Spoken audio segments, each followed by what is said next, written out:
Yeah, when did you guys start avoiding the group interview?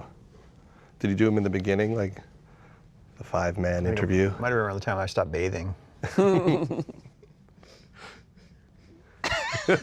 you feel how it's not? Feel it. It's, You can feel kind of like, tension. whoa, group interview, it's different.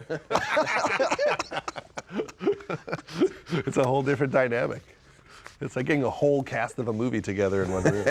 Like anything can happen. You guys were playing where in South America for the first time? Mexico City is probably the first. Is that strange, like going to like very foreign places where they're really into it and don't speak English? All I know is from like comedies where they'll dub them, and then you watch, and the jokes have all been changed, and the voices are changed, and it doesn't even feel like the movie. And yeah, it's. But how is it for you with a totally foreign crowd? Well, I'll never forget playing Istanbul the first time we played, or maybe the only time we played Istanbul, and just seeing all these people singing, probably phonetically, but singing along with a great intensity and passion. And I thought it was really one of those moments where you were kind of wondering, how did we get here? Yeah. What are your guys' like favorite comedy movies? Like when you're on the road and you have to fill your time. Stones is Year One. Oh, I've already talked to him about Year One, we've beaten that one to death. Which has all become our favorite too. Yeah. Really? Year One has gotten deep into the Pearl Jam bus? Yeah, you never know when those ones are just going to resonate with you, but that one just... What's your favorite section of Year One? Man, we've got it mapped out. Oliver Platt, the oil, and rub the lotion or die. Oh, and then the Police is... Hank Azaria is just so beyond great too. So there's a lot of little moments. The tip. Rock bands need comedy movies. Yeah. Like you're spending a lot of time in hotels and buses. Very important. I always feel like there's like a kinship that we're kind of providing you with something to do. The will to go on. Exactly. I remember we were trying to clear a song for Freaks and Geeks, and we sent the episode to Neil Young, and then we heard he was watching it on the bus at the Crosby, Stills, Nash and Young tour. Like, oh my God, he's on a bus. What was it like touring with Neil Young? Like, what did you take from that experience afterwards? For me personally, that's probably got to be the most influential sort of, character that we've been able to kind of play music with or get close, just because his depth is so great, and just watching him and how long he's been around, and the variety of songs and the simplicity which he plays, and the fact that he's like this amazing singer and this lead player, and all the variations that he's done, and all the chances he's taken, and all the all his ups and downs, and all that stuff is just inspired us to inspired me for sure, and I know the rest of the band, just to be like, okay, what would Neil do? And he just doesn't give a fuck. Why doesn't he give a fuck? He's the muse is the whole deal. How did that happen? He's getting closer and closer to the core at all times, and it's his own journey, and he just doesn't care what anybody else thinks about, what direction he should take, because he's tuned into something that he won't even take the time to explain to anybody else. He's on to something pretty much at all times. He's usually on to about 3 or 4 things at once.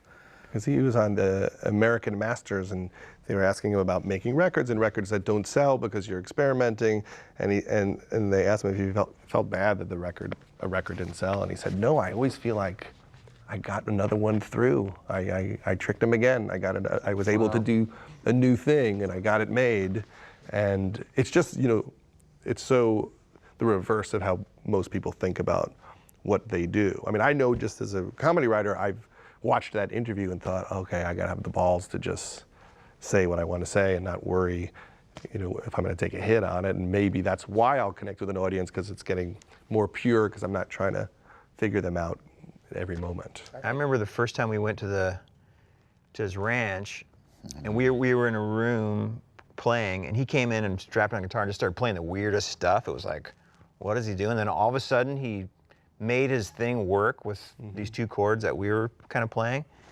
And I remember thinking, like, he's the most uninhibited, like, pure guy that I've ever been around. Like finding that weird thing that actually made our jam special.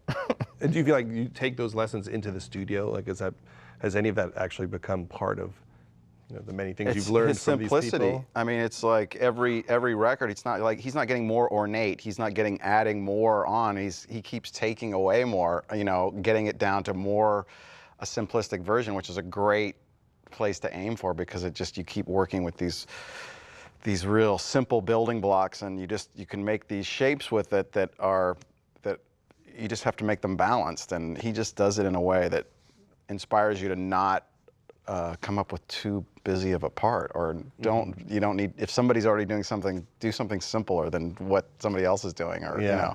I'm very much into hearing people's feedback, because comedy doesn't work if people aren't laughing. So that's part of our process. If I have a rough cut of a movie, I'll ask Cameron Crowe to come and a bunch of other filmmakers, and they'll give me notes and tell me what they would do, and then you just take what you like from it.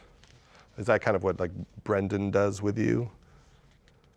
Well, one thing, we're lucky the records don't cost as much as films, because then we don't have as many people well, it doesn't really have to go through any filters. It's kind of what we put out it's just really, here's the 5 filters right here, and then Brendan would be the 6, of which he's kind of a double filter.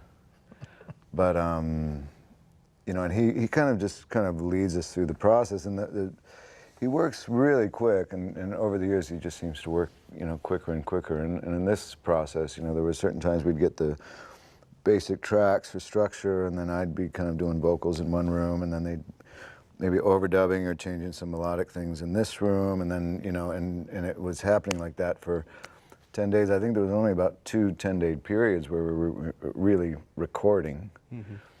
And, you know, kind of at the end of both of those, before we got any rough mixes back, we all were kind of wondering, like, what happened? Did you hear anything, or did we? Because there's 48 tracks, so even the rough mix, you might have put stuff down that's not in there, or something down that's you didn't hear before, and could have been an edit, or, you know, there's all kinds, so you don't know what you have, you know. And the good thing about it was that it was galvanizing that we all felt that way. It wasn't like one person knew and the others didn't, or one person was controlling it and the other. It was just kind of, I liked that part of it too. I felt like his process, it actually in a way kind of made us come together a little bit, because we all had the same concerns. And we had meetings about that on the road. We sat down and talked with all 5 of us for hours sometimes. And Brendan's really strong-willed, but he's also flexible. I mean, there'll be songs where Brendan's like, I don't think we should work on that song. That doesn't seem like a good song. Well, we're going to work on it. Well, I don't think we should work on it. Oh, we're going to work on it. We work on it, and then it turns into a great song. So even he is misjudging things and sort of not quite, he's still he's one of us for sure, in terms of like all of us will have our, you know, you kind of want to pick your fights a little bit in terms of like, what are you concerned about? Or if there's a song that something's not working, you kind of got to know when to talk about it and when not to. And he's in that process with us. I mean, he was, you know, proved wrong a couple times on this record, and I think all of us were in different ways about certain songs that either we thought were great that didn't end up being great, or ones that were great, or whatever. And at the end, I think the filter process really worked. I think when I listen to those 11 songs now, I'm like, I feel great about everything that was taken away and everything that was added on. You know, it seems like the right amount of, you know, it still seems stripped down, but it seems really tight too. How long does it take for you guys to know what you did after you finish a record? I mean, like for a movie, sometimes for years, you're not, you know, like I could go look at Funny People right now and have a completely different perspective on, you know, sometimes I'll watch an old movie we made and just go, that movie's crazy. What were we thinking? You know, or, you know, just go, oh, that was so much darker than I thought at the time. I was really giggling, but I can see why people were scared of that. What's it like with an album? I think that we all were in the trenches with the record when we were making it, and then, you know, lyrically, and then hashing it out and getting it across the finish line and taking in all these, you know, it's a real kind of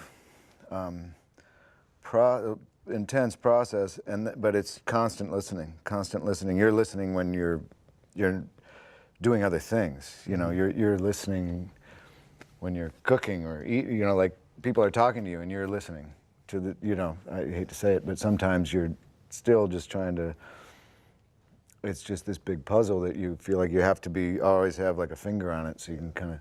What's it like having a big catalog of songs you're proud of, and like, can you believe you have that many songs to choose from when you're doing a set list? Like, does it become a pain? Like, I think we got too many now to figure this out. I always go back to that first album tour. Like, we were on the road for a year and a half and probably played 150 shows or 200 shows or something.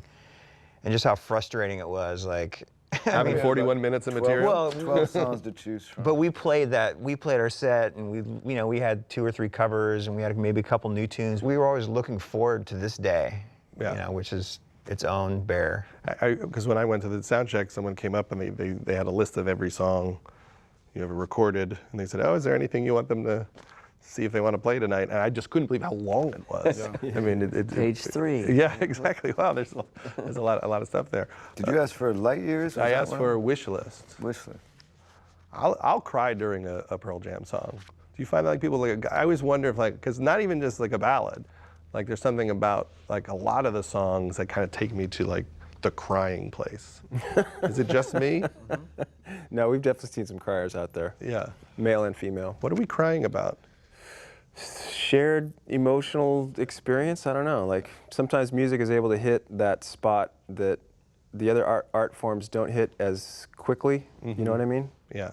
Like, there's some shared thing going on there that I can't always get from a painting or sometimes a movie, yeah, will hit hard, like Marley and Me. I mean, it's like, I've never really cried before That's what I a was movie. trying to say, that your songs are like Marley and Me. He's about to bust up right And now. I tell If you just say Marley and Me, it's just like. Not even when the dog dies, just all of it. Just crazy. Yeah, Off He Goes always makes me cry. Yeah. Off He Goes, for some reason. Wow. I don't know if that's just about my own workaholism but there's something about it. Like, as soon as it starts, I'm kind of gone.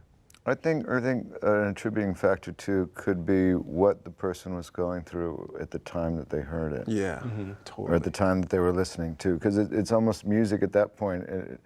They say that, you know, the sense of smell is the most powerful of the senses, but of the 5 senses, I mean, you could include hearing, but the music is like another one. And I think it can bring you back. There's certain songs that I can hear and I can, like, I know it was in my pocket when I was 8 years old, and I can see the ground moving underneath the pedals of my bike going to so-and-so's house to get in trouble. But I think it's just it has the potential of doing that. So I'm thinking that usually it's people, you know, they're hearkening back to the way they were feeling at that time, whether it was like in love or having lost somebody, or you know, any of those emotions. Could be one of joy or whatever. I mean, I actually, you know, I was at a Bruce Springsteen concert and I was weeping openly. And the reason I was weeping, because they had a nice screen at Wrigley Field behind, and they were showing the crowd. And I was watching all these other people weeping of joy, like Born to Run, and like crying. It was raining, but you could still see tears through the rain. It was all this thing, and I gladly lost it and let it go and felt great. It was like this purging, or like it's like a ritualistic experience. What songs are you excited to play when you start touring from the new record? Is there anything that you? All of them. I'd play anything. Yeah, I'm excited to see. I mean, you kind of don't know what's going to work great and what's maybe not going to work as great initially. And again, that thing that doesn't work great initially, in 5 years it'll probably be like our favorite thing, you know. So. I think these ones are going to work good for a long time. Yeah. You know. They're well built. They're sort of constructed well. They're simple and straightforward for the most part. And Your fans are so, like, hungry and they're so excited for all of the new stuff. we're real lucky. Yeah. I mean, for sure, to have that sort of response.